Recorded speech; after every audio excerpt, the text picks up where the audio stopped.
শিল্পীদের নিরাপত্তা চাইলেন অভিনেত্রী তাসনিয়া ফারিদ। সামাজিক মাধ্যমে দেয়া পোস্টে তিনি লিখেন, শিল্পীদের বিরুদ্ধে মিথ্যা মামলা দায়ের করে হয়রানি করা বন্ধ হোক। শিল্পকে এগিয়ে নিতে হলে শিল্পীদের নিরাপত্তা ও সম্মান নিশ্চিত করা জরুরি। 1 মিলিয়নের বেশি ভোট জমা পড়েছে মিস ইউনিভার্স প্রতিযোগী তানজিয়া জামান মিথিলার অ্যাকাউন্টে। পিপল চয়েসের 10,40,000 ভোট আছে তার দখলে। 19 নভেম্বর পর্যন্ত করা যাবে ভোট। দেশের প্রথম নারী এভারেস্ট জয়ী নিশাত মজুমদারের জয়ের গল্প তুলে ধরা হয়েছে তথ্যচিত্রে। নাম সামিট ইজ আ ওম্যান। এটি প্রদর্শিত হবে 21 নভেম্বর মুক্তিযুদ্ধ জাদুঘরে মাউন্টেন ফেস্টিভ্যালে।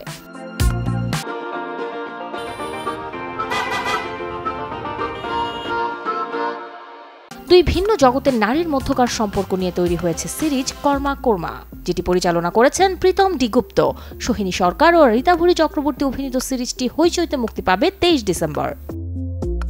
ভারতের বেঙ্গালুরুতে কনসার্ট চলাকালে হেনস্থার শিকার হয়েছেন মার্কিন গায়ক একন।